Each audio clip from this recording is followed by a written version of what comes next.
the President of the United States.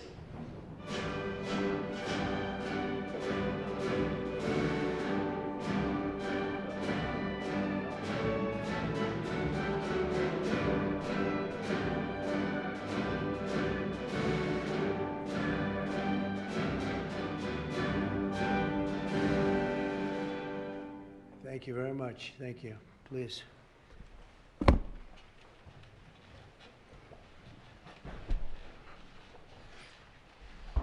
Oh, it's a great honor to have all my friends here. It's like Old Home Week. What a job you're doing.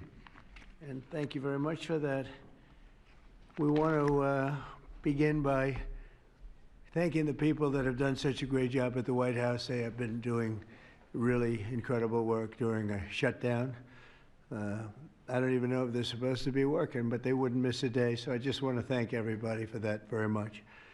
And we're here today to discuss a sweeping, unprecedented, and historically successful operation that my administration has carried out in recent weeks to arrest, prosecute, and permanently remove members of foreign drug cartels from American soil. And the people gathered around this table are the ones that are doing it, and in this room. Some of them sitting a little behind. In fact, some of them I'm surprised are not actually at the table. You people should be very insulted by that. But you've done a great job back there.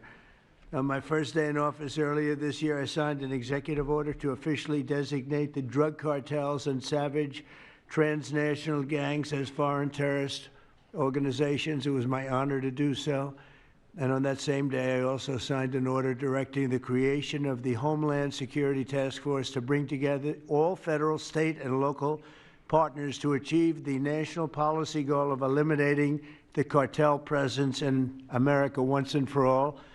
And the results are, and it's early, and the results are spectacular. Led by ICE and the FBI, this task force includes the Department of Justice, the Department of War, DHS, the intelligence community, ATF, the DEA, the U.S. Marshals, and the state and local agencies in every part of our country. Other than that, we don't include too many people. That's a hell of a group, isn't it, huh? When you think of it. That's not a group you want against you. Certainly not at one time. In addition to the task force members, we're pleased to be joined by representatives of law enforcement at every level, the highest level, actually, but every level, including National President of the Fraternal Order of Police, Patrick Yos. Where's Patrick? Patrick, thank you, Patrick. Thank you for the endorsement, too. That really hit it off. I would have gotten 98% anyway, but it was still good to have your endorsement. Thank you, Patrick. I don't forget those things. President of the National Sheriff's Association, Chris West. Chris? Thank you, Chris, very much. Great. Good job. Major Cities Chief Association Executive Director Laura Cooper. Laura, thank you, Laura, very much. Major County Sheriffs of America Executive Director Megan Noland. Megan, thank you. Thank you very much. And President of the National Border Patrol Council, my friend, and a very good speaker, by the way. Whenever he gets up and speaks, I say, that guy can really speak.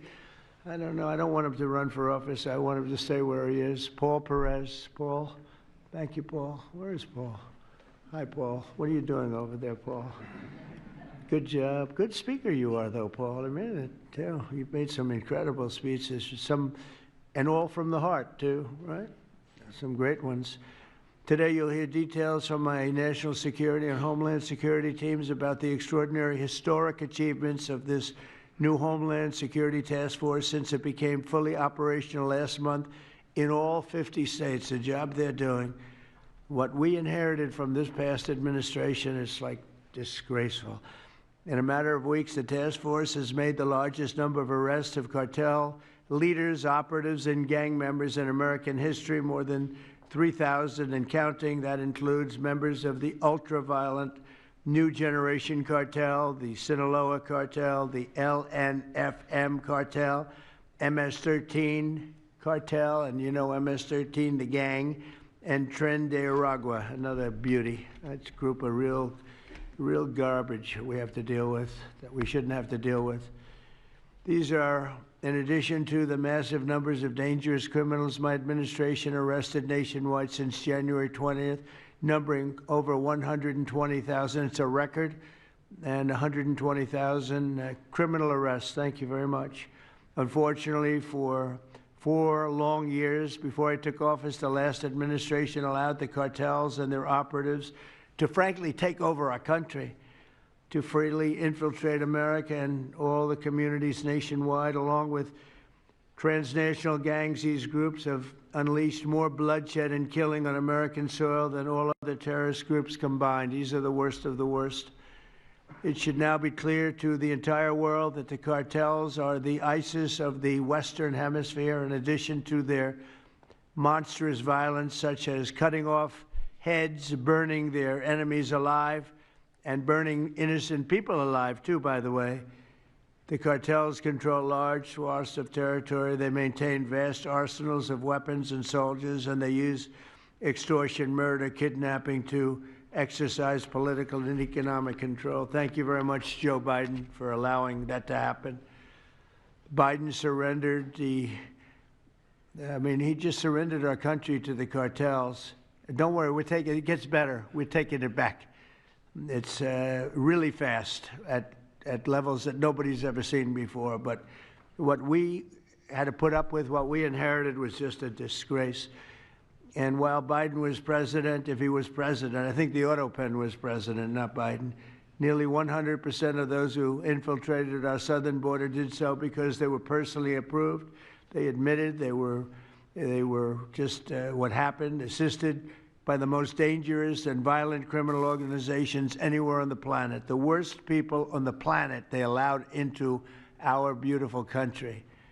Under the Trump administration, we're finally treating the cartels as the core national security threat that they really are. The cartels are waging war on America, and just as I promised in the campaign, we're waging war on them like they've never seen before. All you have to do is turn on your television and you'll see what's happening to them.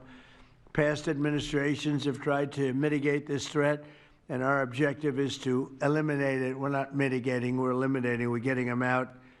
The bad ones we're putting in prison. We hate to do that because that means we're stuck with them for 50 years or more. In recent weeks, our Homeland Security Task Force has seized more than 70 tons of deadly narcotics, along with more than 1,000 illegal guns. And that's just recently. This is already the most successful anti-cartel and anti-gang operation in American history, and it's just getting started. We have incredible people. A lot of them are in this room with us today, and it's an honor to have them. But we're going to not stop until the threat has been fully and completely eradicated.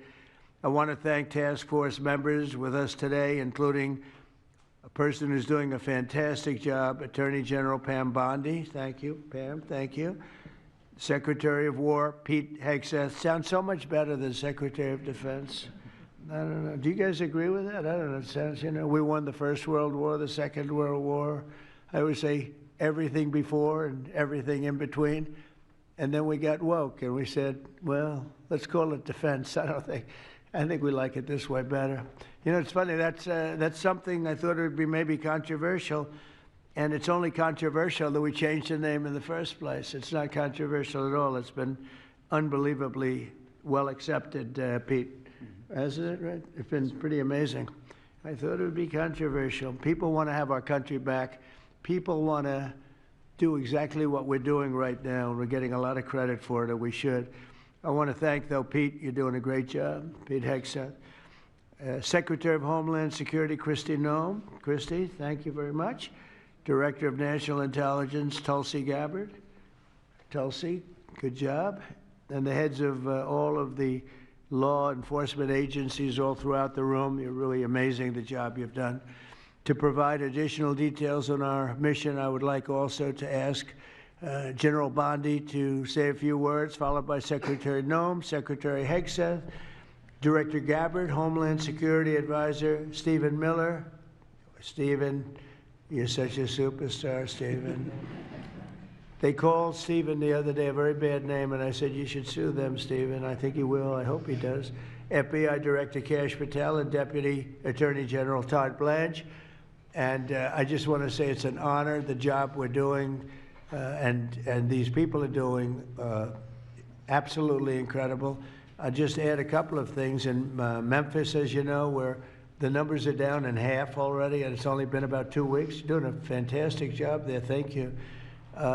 Incredible. Nobody thought it was possible. It was really it was a very sick city. It was horrible what happened there. People would go from, if you're on the board of FedEx, they would ride you 1 block to the hotel. They said you couldn't walk it because it was too dangerous, and they're already feeling better about it. But the best example right now is Washington, D.C. We went from one of the most unsafe places in the planet, I hate to say, but in this country, to a totally safe city. It's nothing's crime-free, I guess, but this is about as close to crime-free as you're going to get.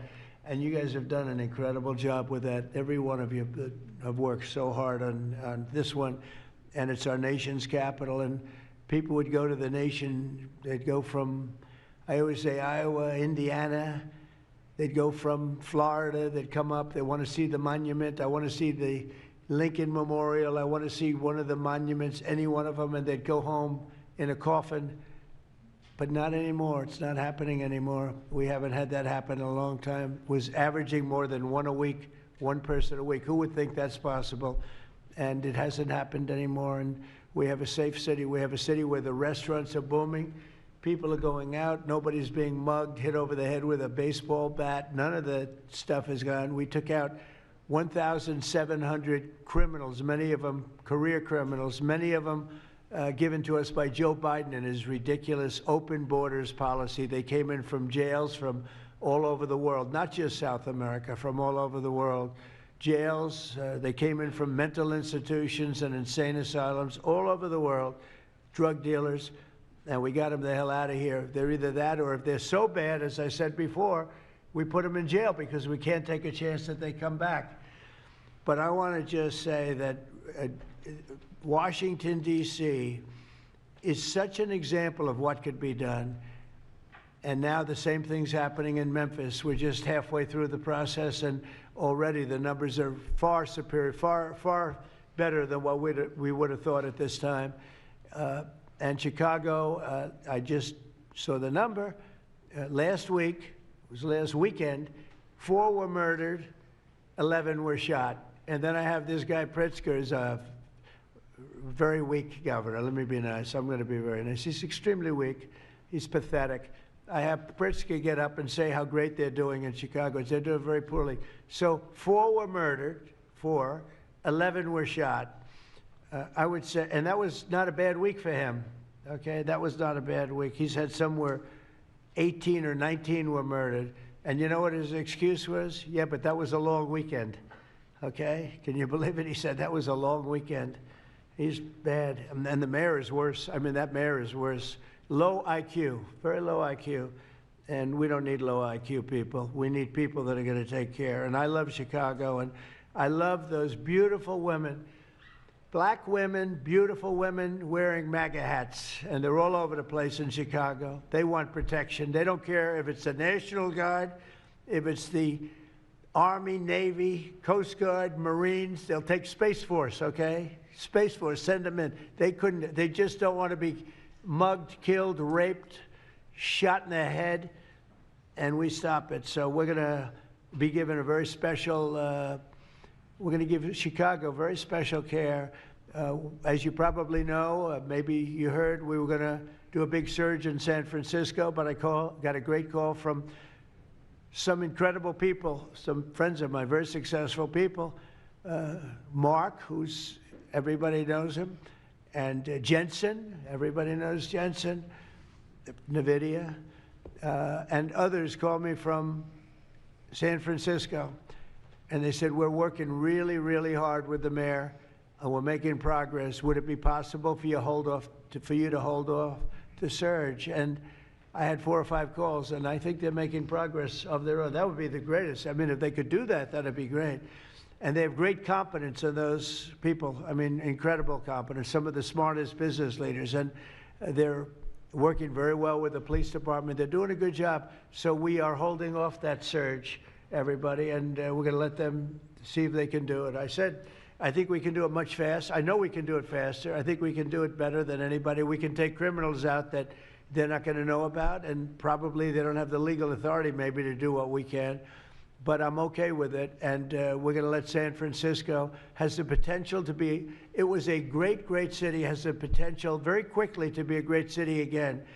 And these are the companies that are there that are all working, and those are the people that asked me, could you do away with the surge, and let's see how it works. And we'll do that. If we need to, we'll do it. But it's possible that we won't need to, and we will be focusing on other places like Chicago, and we'll have Chicago taken care of very quickly. But just remember, 11 people shot, 4 people murdered, okay? And that was this weekend, and that was Chicago. And then you'll see Pritzker get up and talk about, well, we have it under control. They don't have it under control. Just the opposite, it's getting worse. So we'll take care of, as soon as we give the go-ahead, which is all I have to do is give the go-ahead. We won the big court case the other day on the National Guard. That was a good case. Same thing with Portland, speaking of that, because that's where we won it. But, I mean, I looked the other night, Saturday night, Portland is like burning to the ground, and these people are saying, it's just friendly stuff. The whole place is burning to the ground. So we'll take care of that one. That's like an insurrection more than it is anything else. That's crazy. Portland's crazy. And then you listen to these radical left people talking about it's really okay. You're seeing things. You're really seeing things. So we're going to take care of Chicago. We're going to take care of Portland. We're going to take care of Memphis. We're proud of D.C. There's nothing to take care of anymore, but we're not going to let it ever go bad. It's never going to happen again, our nation's capital. And with that, I'm just going to tell you that Pam Bondi has done a fantastic job. And Pam, would you say a few words, please? Thank you, President Trump, and thank you for your leadership. And this is all about collaboration. And around this table, I'm looking around this table, we all work so well together. I don't think another administration in our nation's history has worked so well together. We talk constantly, Secretary Noem, Tulsi, Pete, constantly, but also all of our agencies working hand in hand, and that's why this is so successful. And these people around this table are working 7 days a week, 24 hours a day, even though the Democrats have tried to shut down the government. Terry Cole, I'm laughing because you're around the clock, you're all over the world. Director Patel, you're unstoppable what you're doing around this country.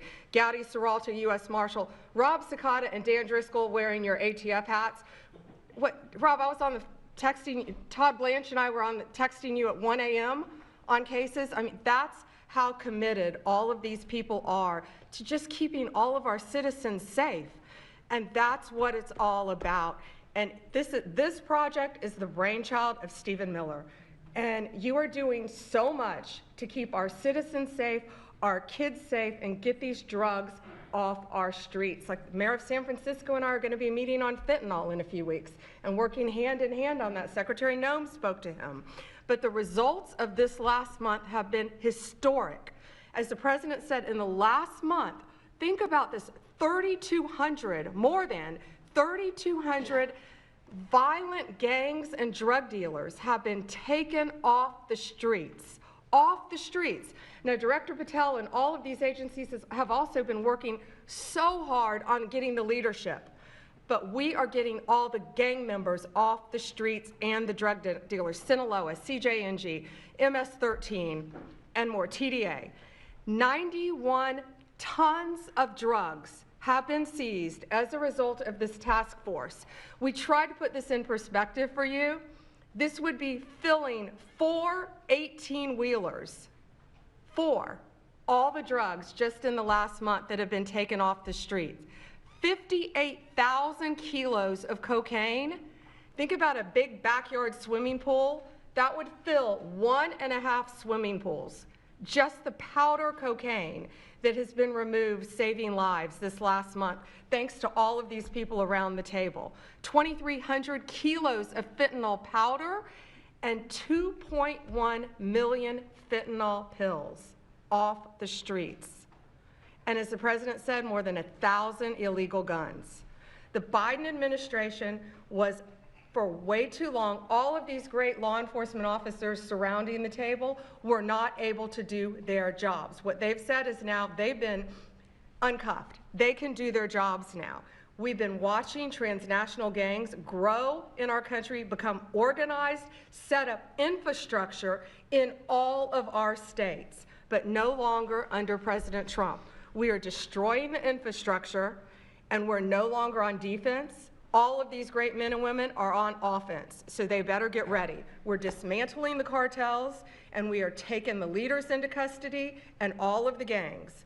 We are going to supercharge this work. This is not a pilot program. This is permanent. We are here to stay. And Secretary Hegseth, we couldn't do this without you and the Department of War. Thank you all so much for everything you're doing around this table, working tirelessly. And President Trump, thank you for giving them the ability to do it. Thank you very much. Thank you. Mr. President, since the year 2000, we have lost over 1 million Americans to drugs, to overdoses, to these cartels that have proliferated that kind of a disease on our people and have gone to war with our next generation of Americans. When you signed the executive order that was protecting the American people from invasion, what you did is that you took these cartels and gangs that we've known for decades and you declared them to be what they really are, and that's terrorists. You declared war on them, and you didn't say we were just going to fight them. You said we are going to destroy them. And everybody around this table is so honored to be here to work with you to destroy these terrorists that have been killing Americans for years and getting rich off of it. I'm so proud of the work that was done just in the September surge. You referenced that earlier. We had over 400 operations that went down in those first 43 days of the Homeland Security Task Force in operations that brought, as Pam referenced, 3,200 terrorists to justice, got them off the streets. Sir, we also have had over precursors and chemicals that were brought in. We've had the work at the southern border. We've got Border Patrol here at the table with you. Fentanyl has been cut down by 50% coming into this country over our borders. We've continued to work not just nationally, but internationally and on our maritime borders as well. The ICE agents that have so much violence against them and threats against them, sir, they get up every day ready to work with this task force to be able to keep people safe. And then we've got Coast Guard, who's been doing just a ton of our incredible interdictions out on the seas and the waters in cooperation with operations that you've targeted in the Caribbean with the Department of War. And sir, I just want to thank you for the leadership you put at this table, for your cabinet members, for Stephen Miller, for putting this in place to make sure that what you did when you consolidated the Homeland Security Task Force, you took 1,000 other task forces that were already established in the federal government and you streamlined them into this room, into this group right here, so that we can look at each other in the face every day and say, what's our problem? How do we address it? How do we fix it? And then we go to work together with our arms linked to do exactly what you told us to do. And that's not just protect the American people from invasion, but to kill these terrorists. You gave us the task to eliminate them, destroy them, so that they can't destroy the next generation of Americans. So thank you, sir. Thank you for the people you put around this table. Thank you very much. That's a great job. Thank you. Pete? Yes, sir. Well, thank you, Mr. President, for your leadership.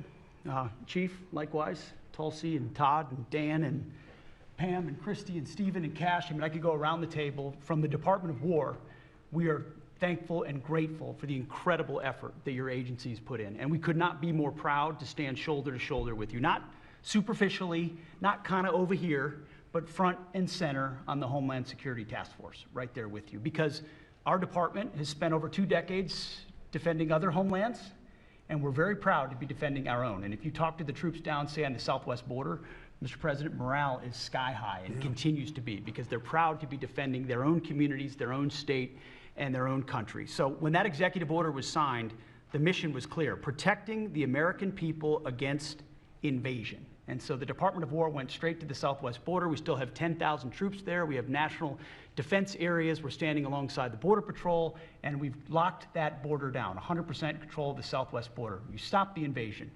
And then we're proud to be going on the offense, counter-cartel operations. And it's not counter-cartel, as was mentioned.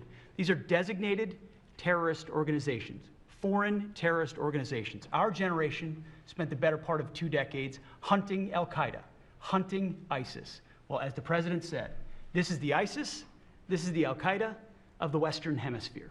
They intimidate, they terrorize, they extort, They poison the American people. The president's right. Every boat we strike is 25,000 Americans whose lives are saved because of the drugs that were headed in our direction. So our message to these foreign terrorist organizations is we will treat you like we have treated Al-Qaeda. We will find you, we will map your networks, we will hunt you down, and we will kill you. And you've seen that evidence in the maritime domain, whether it's in the Caribbean or in the Pacific with the last 2 strikes. We know exactly who these people are. We know what networks they work with, what foreign terrorist organizations they're a part of. We know where they're going, where they originated from, what they're carrying.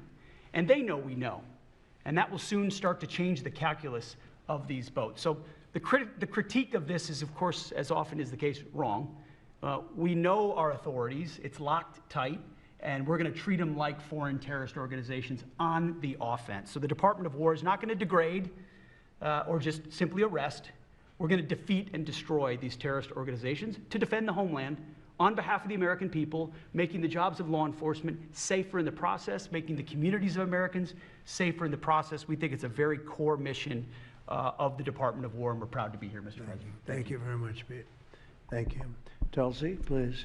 Yes, thank you, Mr. President. The key reason that you are hearing about these incredible effects is, number one, the team that you've assembled here and the leadership and the tone that you have set, first and foremost, about keeping the American people safe. The intelligence community plays a critical role in being able to support our law enforcement at the federal, state, and local level to make sure that they are armed with actionable intelligence to be able to actually go after those who threaten the safety and security of the American people.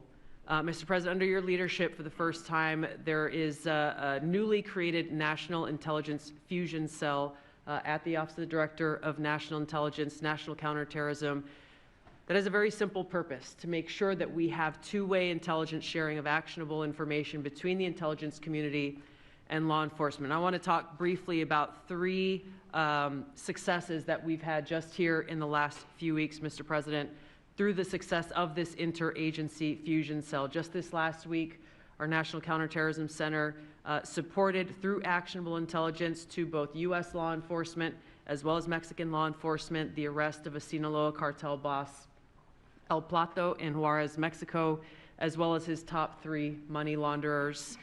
In a separate and recent successful interagency operation, NCTC worked closely with the U.S. Marshals Service that led to the arrest of another dangerous Sinaloa cartel member responsible for tracking huge amounts of cocaine and hundreds of thousands of dollars in this single incident with drug proceeds through his network. And I'll say the last example I'll share is probably the most insidious, was providing intelligence to the Mexican law enforcement that led to the arrest of a CJNG cartel-affiliated baby trafficker called La Diabla.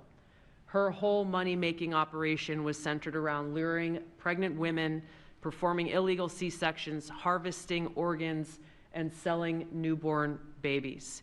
Mr. President, it's your leadership that has made all of this possible. I can tell you, in the midst of this government shutdown, our folks, like everyone around this table, are working 24/7 without pay and eager to get after this because they believe in your leadership and the mission that you have presented to them. Thank you, Mr. President. I'll hand this off to Homeland Security Advisor Stephen Miller, the leader of this task force. Let me just say, Mr. President, that this country was going to die without you. This country was going to actually die without you. That's what we were facing in 2024. We've been invaded for 4 years. Our communities were sinking. Our public safety had gone to zero. Cartels were running entire communities. Sex trafficking, child trafficking, labor trafficking was out of control. Overdoses were out of control. The cartels were claiming more and more territory. City services were buckling. This was a country on the verge of dying, and you alone saved it. And when you stepped forward originally in 2016, you started the movement to make America great again, and that means make America great again in every way, and that means safety and prosperity and peace and freedom from cartels and crime and gangs. And your vision and your leadership in declaring war on the drug cartels is the single most successful public safety initiative in American history. And I need the media to understand what President Trump has done. People have been talking about drug cartels for longer than I've been alive. And everyone has just taken for granted that they can't be touched or stopped. They're too big, they're too powerful, they're too evil, they're too murderous. They can operate with impunity. And in just 9 months, President Trump is the only American leader, not just in our lifetimes, but ever, to actually take the fight to the drug cartels, to actually seek their eradication. And it is happening. And so while the Democrats are shutting the government down and fighting for free health care for illegal aliens, look at what President Trump has assembled here. He's assembled a team under his vision, direction, and leadership that is saving hundreds of thousands of lives. Hundreds of thousands of lives. And only President Trump could have done this. And I will say one last thing, which is that his courage has been an inspiration to everyone else in this room. There are people in this room, I'm looking at, for example, at Todd Lyons, who have been relentlessly doxxed and harassed and threatened. But when they see President Trump's courage, what he's been through for 10 years to save America, when they came after his family, his businesses, his safety, his freedom, everyone at this table knows we can give whatever it takes to get the mission done. So President Trump, thank you for your leadership, your boldness, your courage, and your vision. We're honored to serve underneath you.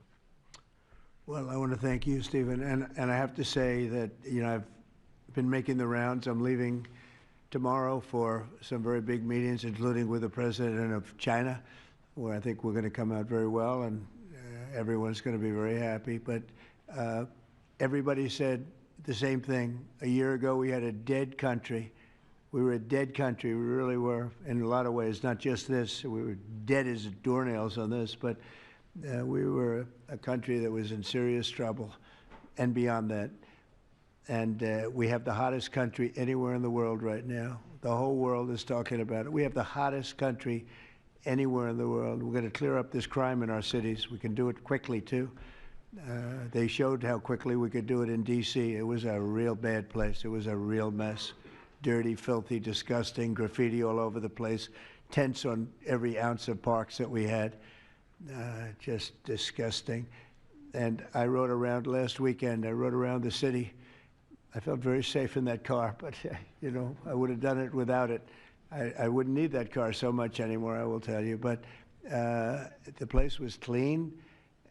We've started that also, not only law and order, but the cleanliness is important. I think cleanliness is almost a part of law and order. If you see dirty, disgusting streets and potholes all over the place and railings falling down and graffiti all over the marble, beautiful statuary marble columns, those gorgeous columns where they had graffiti, it's all gone.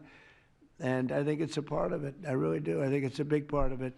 But we have a city that we can be proud of. We're going to be that way with every city we have. That's why with San Francisco, I wish them luck, but we could do it so much faster. I told the mayor, I love what you're doing. I respect it, and I respect the people that are doing it. They're the biggest people in the country. They're the biggest people in the world. A lot of the high tech. Some people like them, some people don't, but they're smart, and they want to do it. And I said, I am so honored to let you do it. And if it doesn't work out, we'll do it for you very quickly. But I just want to thank the people around this table are amazing. Cash, please go ahead. Mr. President, I'll just keep it short, but I think what the media should realize is the amount of courage it takes to do this. And you led that mission. You led it during your campaign, and you brought it to the American people. I think the media should focus on some of these numbers the Attorney General just riled off. Those aren't numbers, those are lives. Lives saved by the millions, Enough enough fentanyl to kill over 200 million Americans, gone, evaporated, off our streets permanently. Your vision to safeguard American freedoms and our children and our future is the most courageous thing I've ever seen a president of the United States ever do.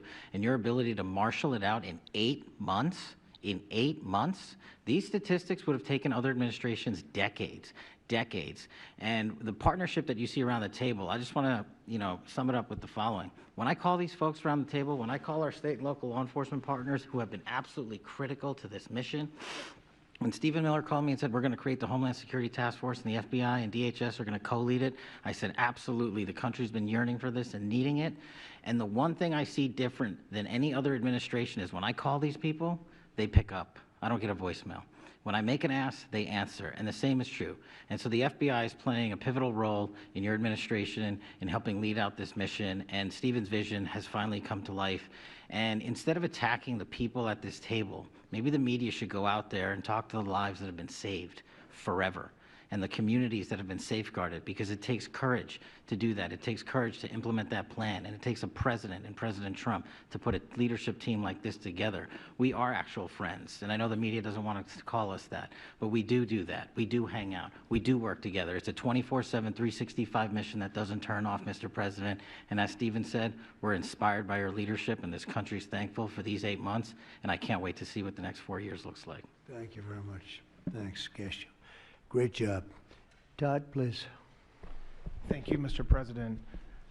The number that I think matters, over 3,266 terrorists have been taken off the streets in 2 months. And for each of those arrests, there's anywhere from between 4 to 20 law enforcement agents, federal, state, and local, executing those arrests. And that means every one of them are putting their lives on the line to make these arrests, to make our communities safer. And so what I will say to them is thank you, but also what I will say to them is that to the extent that there are politicians, as recently as today, suggesting they are doing something wrong. We have governors, district attorneys, mayors, and even congresswomen suggesting that our federal law enforcement and the state and local law enforcement that are helping them are doing something wrong. That is disgusting and something that we will not tolerate. That every day Attorney General Bondi and I talk with all of our partners, making sure that they know that if any one of our federal agents, our state or local agents working under the HSTF banner are even touched by any of these terrorists or rioters, they will be prosecuted to the fullest extent of the law. When politicians aid these terrorists by trying to give them comfort or protection or suggesting that somehow our men and women are doing the wrong thing, same problem. We will not tolerate it, Mr. President. So thank you to all of our state and local men and women that are helping us, and our federal law enforcement officers that are literally putting their lives on the line every single day. We will always protect you. Thank you, Mr. President. Thank you very much, Todd. A really good job you're doing, too. Thank you. Any questions maybe pertaining? Mr. President. How about pertaining to this for a little while? And whoa. Would you have any questions of these incredible people? Mr. President. Mr. President. Yeah, go ahead, please. Go ahead. Thank you. Mr. President, thank you. Good to see you. If I could just ask both of you, including Secretary Hegseth, there's reporting the U.S. just sent B-1 bombers near Venezuela to ramp up some military pressure there. Is that accurate, and can you tell us more about that mission? No, it's not accurate. No, it's false. But we're not happy with Venezuela for a lot of reasons, drugs being one of them, but also they've been sending their prisoners into our country for years under the Biden administration. Not anymore. We have a closed border. We had actually nobody for the last 4 months, I guess 5 months. They say they report nothing. They report zero. I don't know if that can be possible, but we'll accept it, right, fellas? But we have closed borders. We have people coming into our country, but they only come in legally. We have the strongest borders we've ever had. We might have the strongest borders of almost any nation right now. And that's a big difference from what it was 2 years ago when everybody was pouring in. But we're very unhappy with Venezuela because of what they've done. They've emptied their prisons into our country. Nobody can do that. Only a stupid person would have accepted it. And that's what we had running our country, very stupid people. So we're not happy with Venezuela, I will tell you. Yeah. Mr. President. Mr. President. Thank you, President Trump. Go ahead. You okay? Yes. On fentanyl. We're going to lose Sorry it. about that. On fentanyl, we have President some Trump. good medical help right over there. That's all right. On fentanyl, according to CDC data, nearly 330,000 Americans died over the past 5 years from fentanyl. That's 1 in every 1,000 Americans who died. It's more than that, but that's all right. Yes, It's I more. know you think it's even more. I'll be discussing that with President Yes, Xi. so that's actually my question. I figured it I was. was wondering, since it mostly comes from China and has caused such carnage in the U.S., what are you going to say to convey the seriousness? And also a second question for you or Secretary Hegseth. Is there any evidence that China is now smuggling fentanyl through Venezuela to bypass U.S. and Mexican port controls? They are doing that, yes. But they are paying right now a 20% tariff because of fentanyl. That's billions and billions of dollars that they're paying. We're actually, on November 1st, the tariff on China goes to 157%. which is record-setting territory. And we don't want that because it's not sustainable for them. They can't sustain that. We don't want them to have to go through that. So I'm meeting with President Xi, and I would say we have some big issues, like with the farmers and various other things, but the first question I'm going to be asking him about is fentanyl. And if you think about it, they make $100 million. Think of this. They make $100 million selling fentanyl into our country, $100 million. They lose $100 billion with the 20% tariff. So it's not a good business proposition. It's $100 billion approximately that they have to pay. It's a big penalty to make $100 million. So I think they want to do something. They want to put it on the list. It's on the list. It's one of the things we're talking about, and I'm putting it right at the front of the list. So they pay a very big penalty for doing that, and I don't think they want to be doing it. And we'll see what happens at the end of next week, because I'll be meeting next week, as you know, along with we're stopping in Malaysia, we're stopping in South Korea, we're stopping in Japan. I'm meeting with President Xi actually in South Korea. So it'll be the first thing on the list. Yeah, please. Yes, Mr. President. On the drug boats, sir, has there been any discussion about capturing one so that you can show the amount of narcotics? We know everything about them. Yeah, Jennifer. We know everything about them. We know where they're coming from, who they're coming with, generally who's in the boat. I'll let Pete discuss it a little bit, but they have incredible intelligence. And, you know, usually when you see 5 engines, I've never even seen that before, but when you see 5 engines on a boat going about 65 miles an hour, loaded up with white powder in silver cases, generally speaking, that's not a good sign. They're not going fishing, right? And you don't see any fishing rods, right? So, Pete, I'll let you discuss that a little bit, please. Well, yes, sir. Likewise, generally you don't see fishing in submarines either, sir. So the U.S. military, as I mentioned, nobody better in the world at mapping networks, identifying who's connected to who, inside terrorist organizations. It's just the media is used to hearing that when it pertains to Afghanistan and Iraq and ISIS and Al-Qaeda. But if you reframe how you understand the world in our own hemisphere, that's exactly what these foreign terrorist organizations are. And so we will track them, we will map them, we will network them, and we will hunt them and kill them because they're trying to and they are killing and poisoning the American people. And inside that, we have all the license necessary, all the authorities necessary to take these kinetic strikes, and we'll continue to take them. And we've been, you know, just to add, because I think it's important, we've been capturing them for years. You know, it's not like, gee, let's capture one. We've been doing that for years. For 25 years, we've been doing it. Not at a level like we're doing it now. I mean, just with the hits we're hitting, but we have much more intensity than any administration's ever had. But we've been capturing these boats for years, and they get back into the system, and they do it again and again and again, and they don't fear that. They have no fear. The thing I can tell you right now, it's very hard to find any floating vessel right now on the Pacific or in the Gulf, and I would like to call it by its official name, the Gulf of America. Another little triumph of the Trump administration. I said for years, I said, why do we call it the Gulf of Mexico? It's 93%, the shoreline is 93% ours. So I never understood that. So I made that change. I never realized how easy that was going to be, other than, I guess, AP fought us in court, and the judge said, but that's the name. And actually, they were sort of semi-prohibited from even covering us after that. It was pretty amazing. But we have the Gulf of America, and there are very few boats, very, very few boats, not even fishing boats, to be honest. I don't want to do that to the fishing industry, but it's been so effective. And our sea drugs, as they call them, they use the term sea drugs, the drugs coming in by sea, are like 5% of what they were a year ago, less than 5%.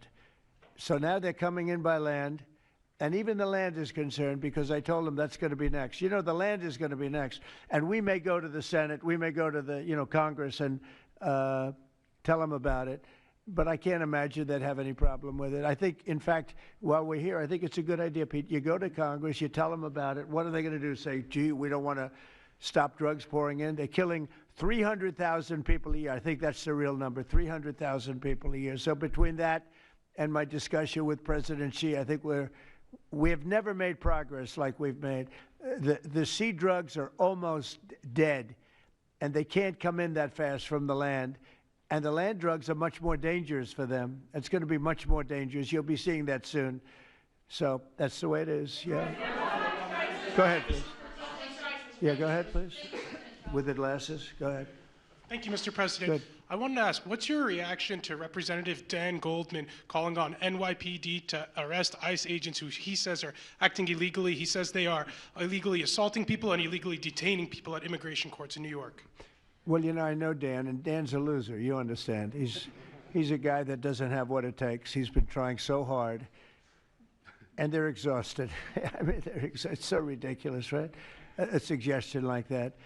So, you know, they're just trying so hard, and it's not working. They've even now started imitating me, of all people. They want to imitate me, and they start using foul language, but they use too much of it. You know, you can't use the F word 7 times in one sentence. It doesn't work. It might work once every 7 news conferences, but you can't do it. You can't do it 7 times in one sentence. So I don't know. They're really they're in big trouble. That party. Go ahead. Mr. President. Some alleged smugglers have survived some of these recent strikes and been sent back to their home country. If they're terrorists, why not just arrest and detain them? Go ahead. 2 points on that. First, when I served in Iraq in 2005 and 2006, we used to, instead of a gallows humor way, talk about the Iraqi catch and release program. The reality that we would catch a lot of people, hand them over, and then they would be recycled back through, and we'd have to recapture them or attack them again. And that's why changing the dynamic and actually taking kinetic strikes on these boats ought change the psychology of these foreign terrorist organizations. To those 2 that survived the shot on the semi-submersible, think again, compared to Iraq and Afghanistan, the vast majority of people that we captured on the battlefield, we handed over to the home country. Did we always like how it shaped out? Sometimes we did, sometimes we did not. But 99% would go to the Afghan authorities or the Iraqi authorities. So in this case, those 2, they were treated by American medics and handed immediately over to their countries where they came from, hopefully to face prosecution, which is a very standard way of handling something like this. And you'll do that with future survivors, anyone else who survives? We've got protocol of how we'll handle it. Not that guy, he's so hopeless. Go ahead. Go ahead. Yesterday, there was a vote at the Knesset on annexing the West Bank. Do you see it as a challenge to your peace efforts? Could you say that louder, please? Yes, yesterday there was a vote at the Knesset in Israel on annexing the West Bank. Do you see it as a challenge to your peace efforts? Will you answer that, please? Because I cannot understand the words you're saying. Where are you from? Where are you from? You're from France, beautiful accent, but we can't understand what you're saying. Huh? She said a vote at the Knesset on the West Bank. The West Bank is, don't worry about the West Bank. Israel's not going to do anything with the West Bank, okay?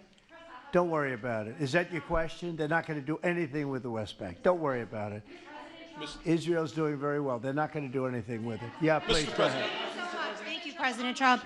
Are there any safeguards in place to protect Americans from fentanyl and cartels when you leave office in 2028? Any protocols that could be put in place in case a future administration comes in that wants open borders? And I also have a question for the Secretary of War as well after your answer. Well, the if that's biggest okay. thing we can do is make sure they don't come in, because open borders,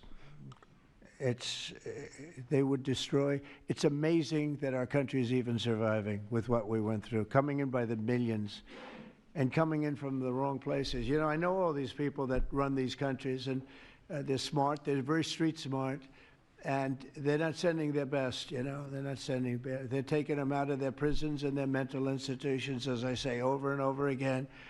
They're the drug dealers, they're the drug addicts, they're people that don't work.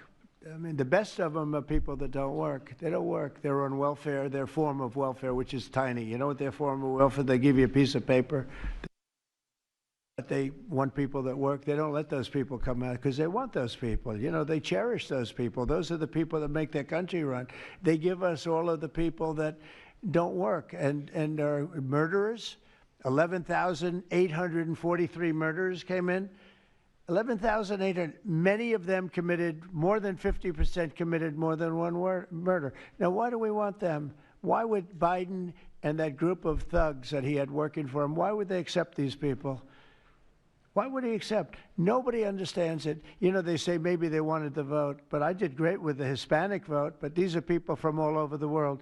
Why would they do it? So one question, no matter what I do, I can't, you always like to know the opponent. You have an opponent. What are they getting at? And usually you can. Why would they allow 20 million, maybe 25 million people into this country, almost all of which, but most of which should not have been allowed into our country? It's one of the great enigmas. What they've done to this country should never be forgotten. In history, should never, ever be forgotten. And now it looks like we're going to have a communist mayor in New York. That'll be a lot of fun. But remember this, they have to go through the White House. Yeah, please, go ahead. Today you pardoned the founder of Binance.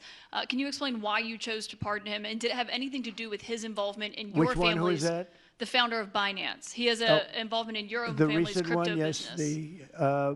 I believe we're talking about the same person, because I do pardon a lot of people. I don't know. He was recommended by a lot of people. A lot of people say that, are you talking about the crypto person? A lot of people say that he wasn't guilty of anything. He served 4 months in jail, and they say that he was not guilty of anything, that what he did, well, you don't know much about crypto. You know nothing about nothing, you fake news. But let me just tell you that he was somebody that, as I was told, I don't know him. I don't believe I've ever met him. But I've been told by a lot of support. He had a lot of support. And they said that what he did is not even a crime. It wasn't a crime, that he was persecuted by the Biden administration. And so I gave him a pardon at the request of a lot of very good people. Mr. President. Yeah, please. Yes, Daniel. President, thank you so much. This is the kind of question I like. Yeah, right here. the numbers from this task force are jaw-dropping. I wanted to know, this is a question for you and both Stephen, since it was said this is your brainchild. What are the lessons to be learned from the success of the task force, and what are your continued goals with this task force now that you have about 3 years left? Well, the best thing we have going is we have such talent around this table. I could go over every one of these men and women, and we have unbelievable talent. They've got the naturals, you know, like somebody that hits a baseball or a golf ball or a, you know, that you see more, it's more evident. It's beautiful because it's sports. You can tell somebody right away, are they good or are they not? These people are the most talented people at what they do. And when we started talking about this, Stephen and all of us, it seems so easy. What is surprising to me is how quickly we can straighten out a large city, a big city, a mean city, a city that's sick, that got very sick with guns all over the place, with bullets shooting all over, where you take your life in your hands if you go out and buy a loaf of bread. That's not America. That's not our country. And those people don't care how you do it. They just want it done. They really do. You know, when you go to the people in the street, they don't know, is it National Guard? They just want it done. They want to be safe. And we've gained a great following of Americans, real Americans, people that want to be safe. But I think the biggest thing we say is we have tremendous talent. We were able to recognize, like a football team, like a baseball team, we were able to recognize the talent. And the talent is largely in this room for the whole country. It's largely in this room. There's really nothing like it. And that's why I think we had D.C. done, not perfectly, but pretty much done, at least normalized in 12 days. When you say 12, would you say 12 days? On the 12th day, it felt different. And then, you know, we took a lot of bad people out, never to come back again. Then most of them never to come back again. But there's great talent, and there's also great courage. I've been watching what goes on.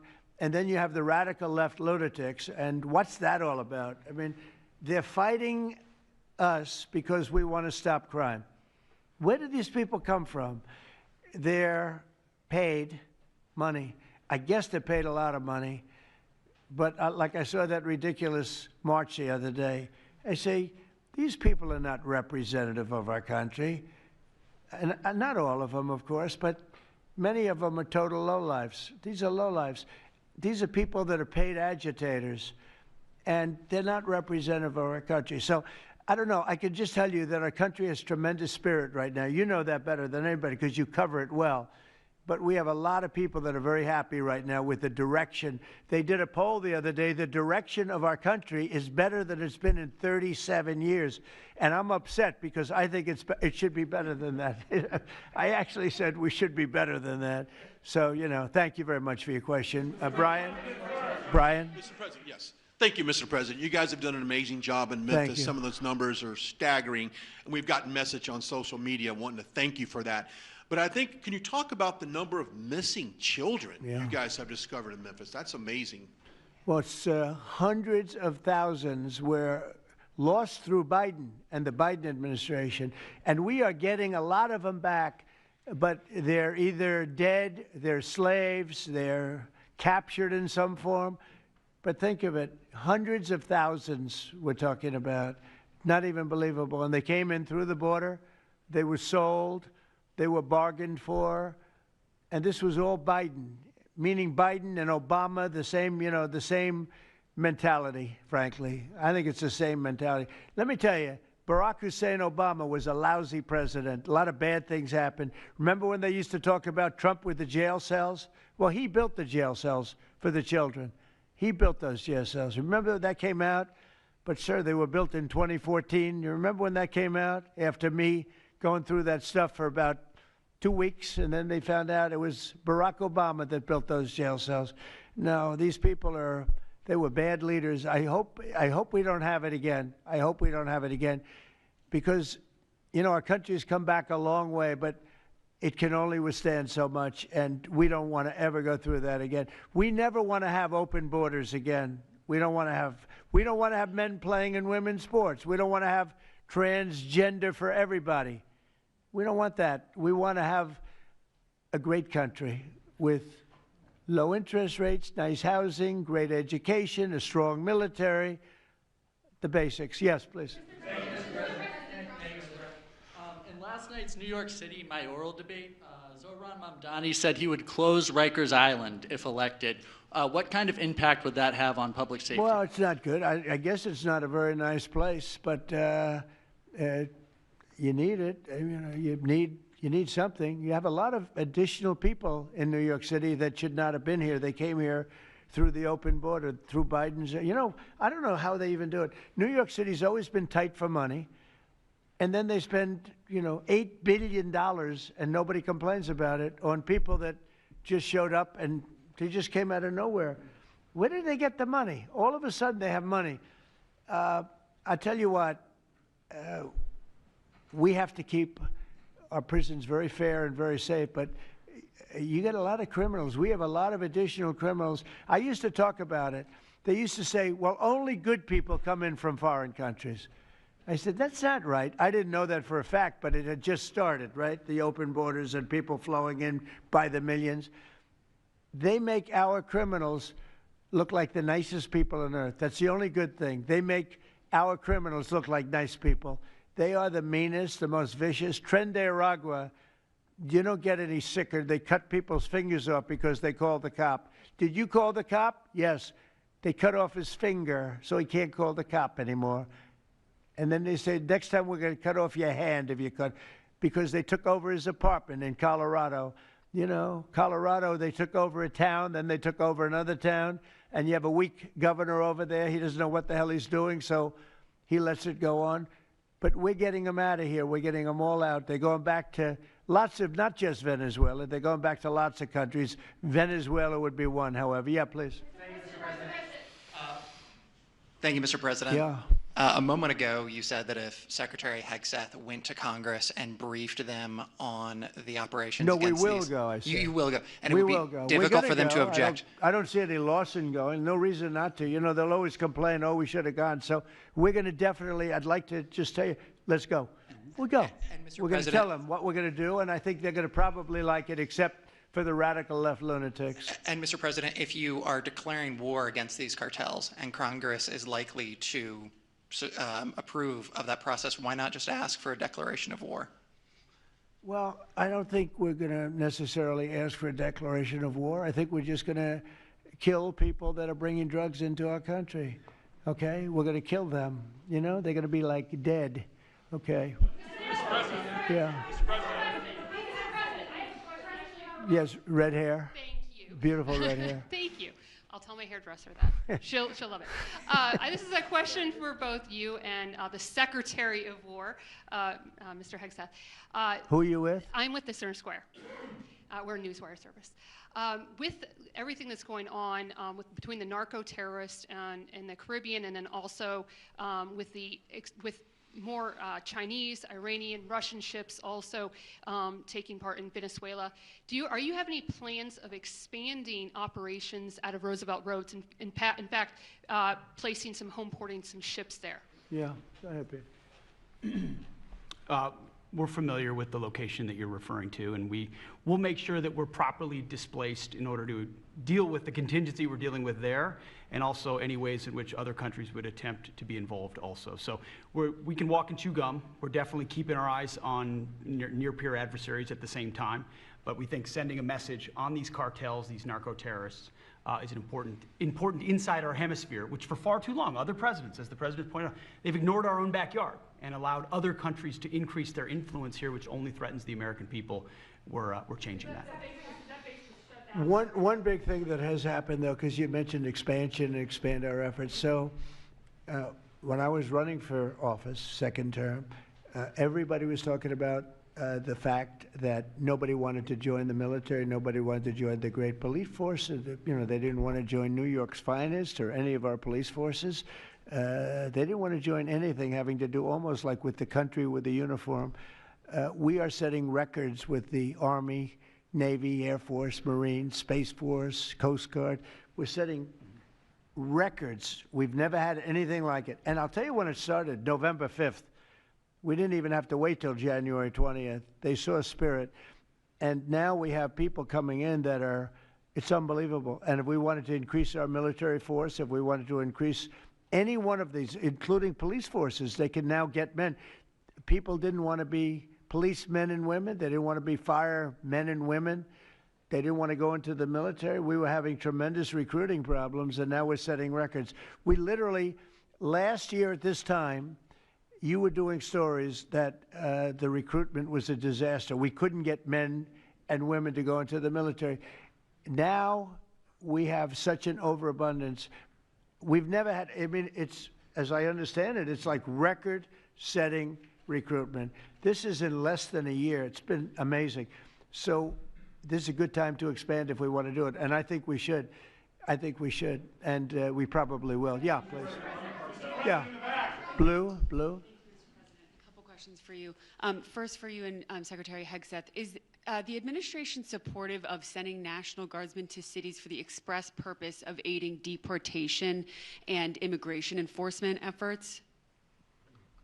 To expand deportation efforts?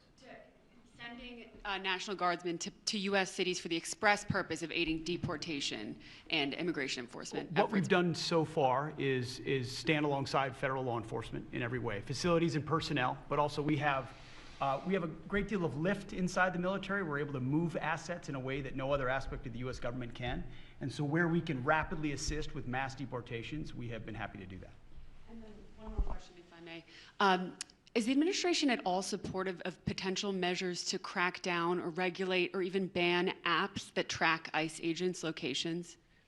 What do you mean by that? Like specific apps that are used to track the location of ICE agents? I guess we'll do that. I'm not a big app guy. I'm not into that too much. I think Pam might be it. Let's go. Yes. Give me a good answer there.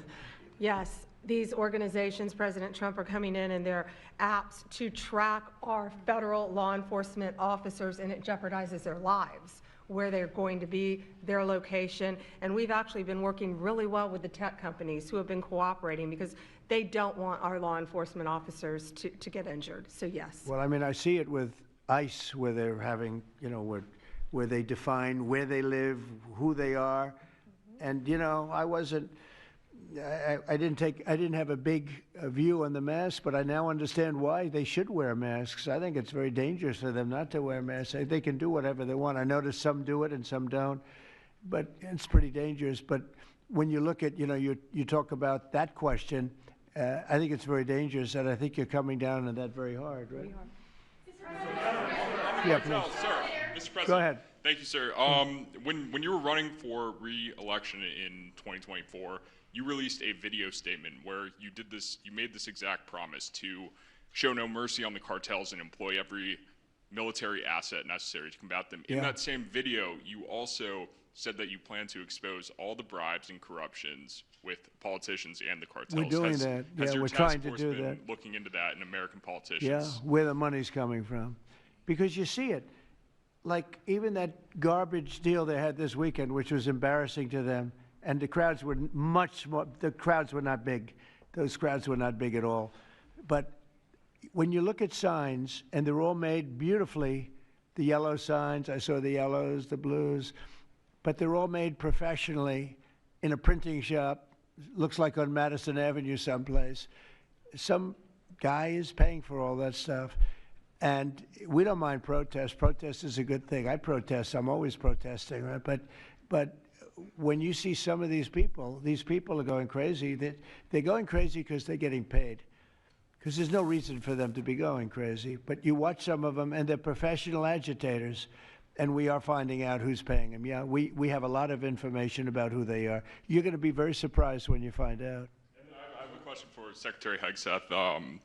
Sir, a memo circulating on social media details the establishment of a National Guard response force that's going to be trained in crowd control and civil unrest and deployed in all 50 states by April of 2026. Can you verify the authenticity of that memo, and do you have any more information on the operations? I'm not going to answer particulars on something that may be in the planning process, but we definitely do have multiple layers of National Guard response forces, whether it's in each state, whether it's regionally, whether it's Title 10 active duty, whether it's Washington, D.C. We've got a lot of different ways that constitutionally and legally we can employ Title 10 and Title 32 forces, and we will do so when necessary.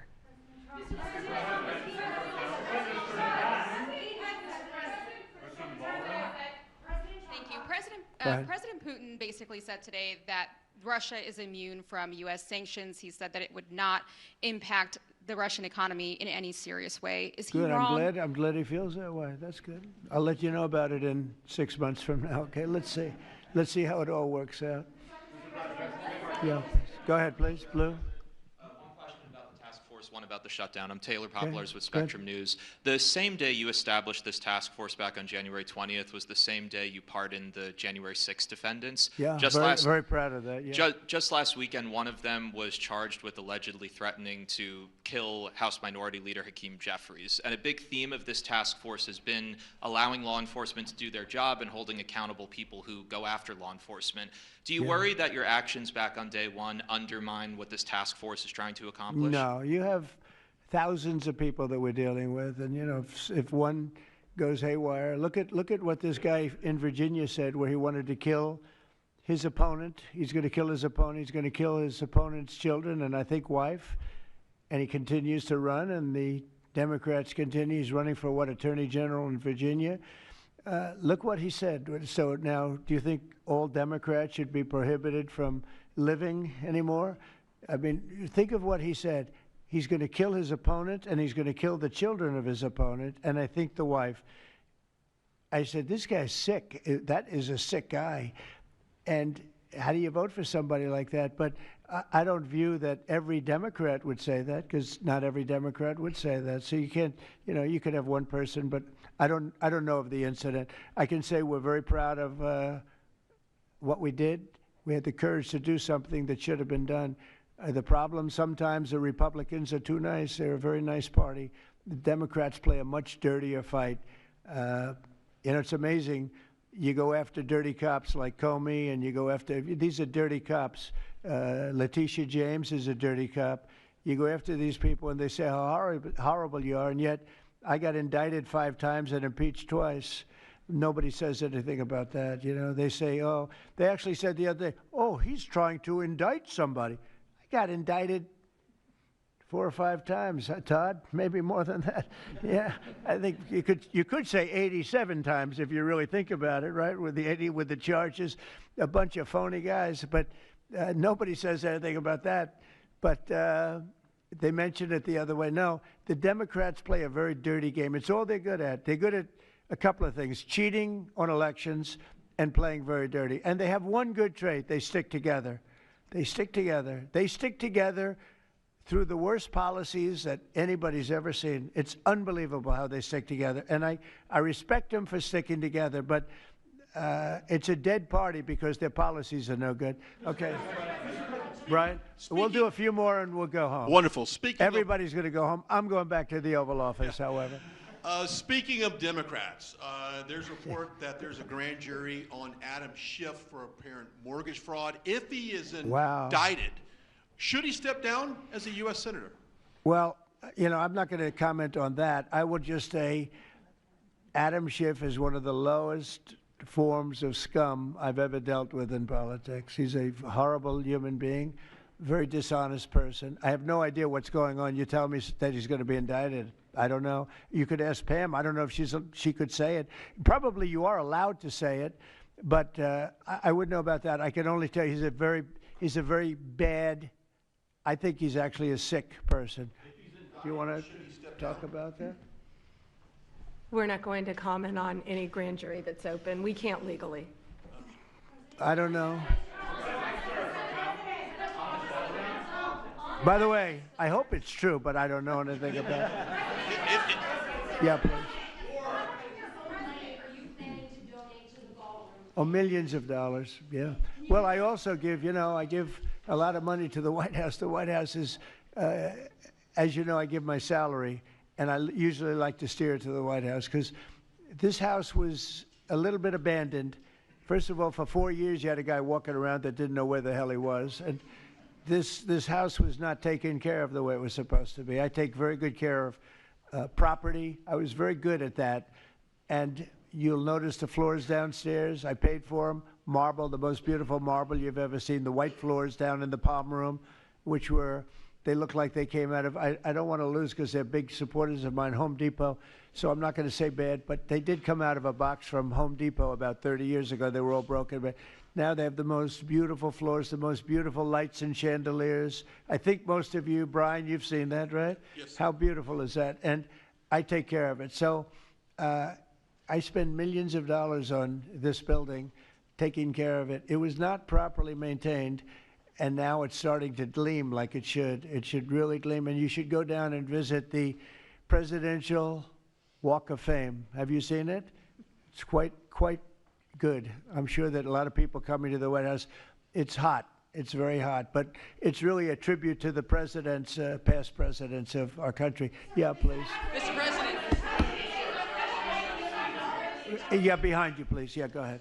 Thank Go you. ahead. So on Monday, a question for you as well as Secretary Noem. On Monday, Mayor Karen Bass of LA and Representative Robert Garcia, they held a press conference and they called for an investigation into DHS, accusing them of unlawfully arresting U.S. citizens and racially profiling and only arresting people because, in Robert Garcia's words, they look like me. He's a Hispanic individual. Do you have a response to that? Are you asking me that question? You as well as Secretary Noem.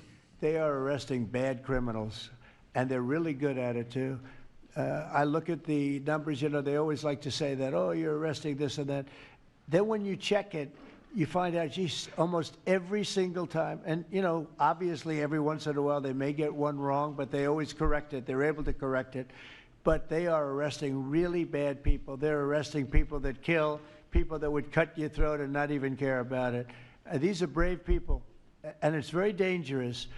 And if they go even a little bit too far, they get into trouble, which is a shame. I protect them, but they get into trouble. But they're arresting very serious criminals, and they're getting them out of here. Okay, one or two more. Doug, do you have a question? I'd love to have Doug have a question, our great photographer, because he's such a great guy, and he might be the most talented person over there. I don't know. Go ahead. Let's hear your question. This guy's a real beauty.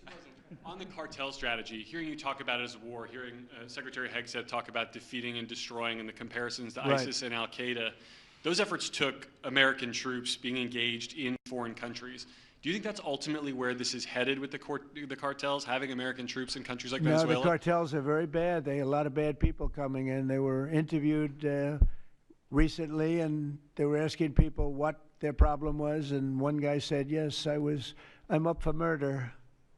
Didn't know what he was saying, obviously. You know, I'm sure his lawyer was not thrilled with his statement, but no, they're rough people coming into those cartels. Those cartels are rough. You look at what happens, the trip up is horrible, especially for women. They're being killed, they're being raped at levels that nobody thought even possible. In my opening speech, I mentioned that, but in a very light way. I mentioned the word rape. Then I found out that you take a look at what happens in those cartels. It's horrible what's going on. And we're doing the world a big service by just telling them, you know, you don't have too many cartels now because they know when they get up here, they're going to be stopped.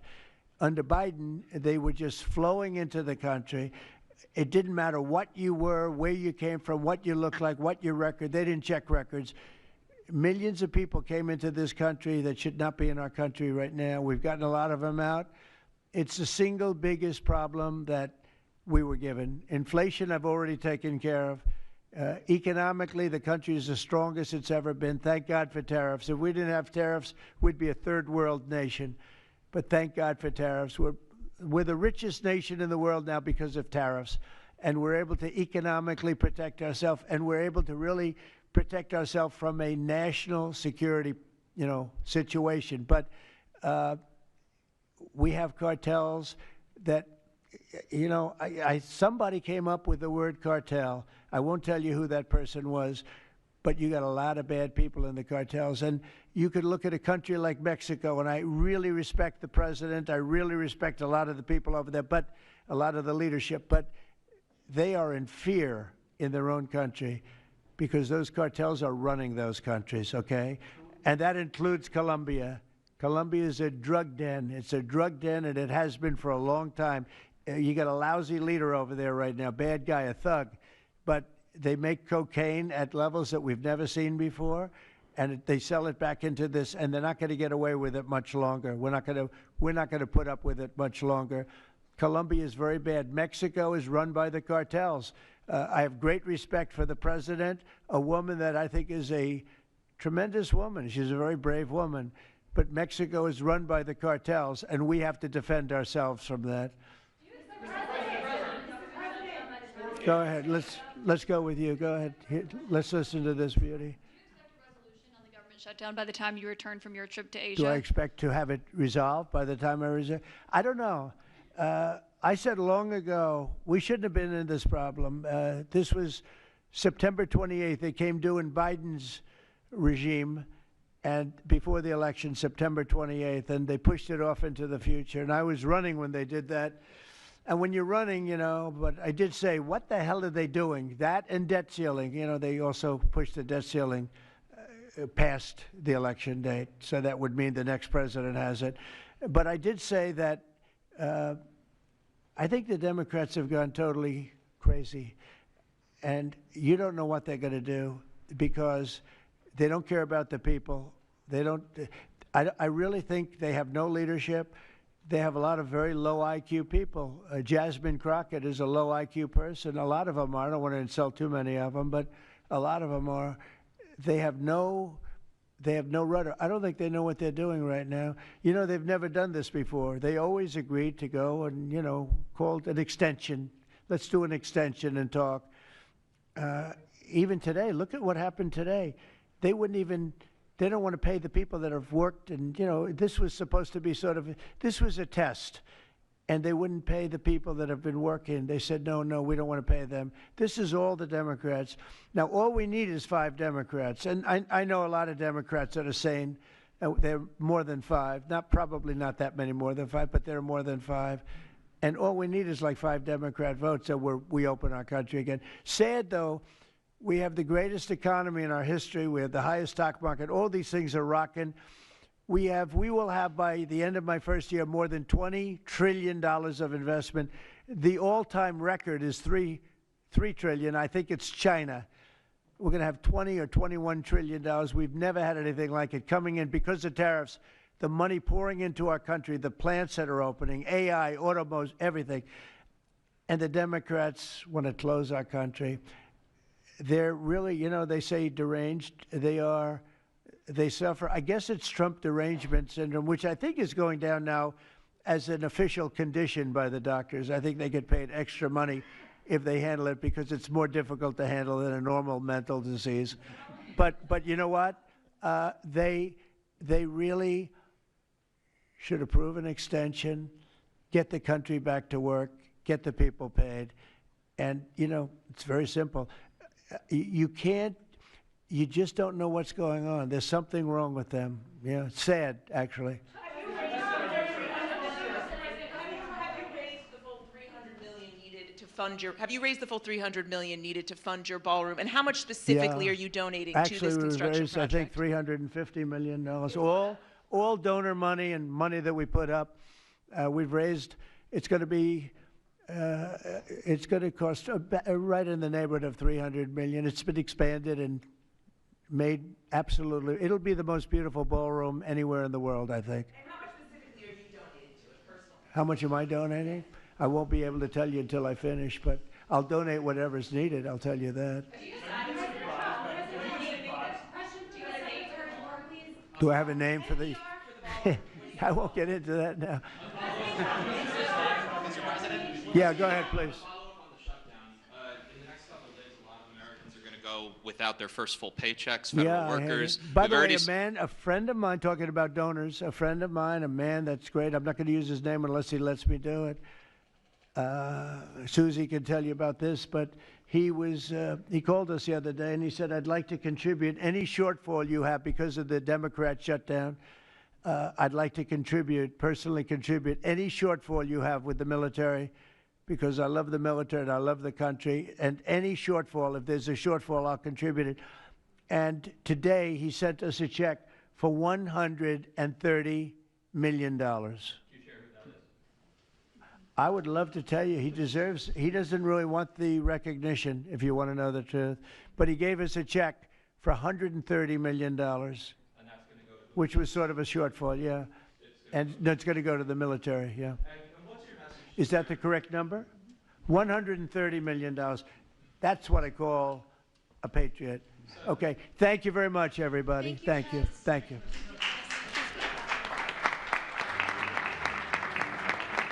Another day.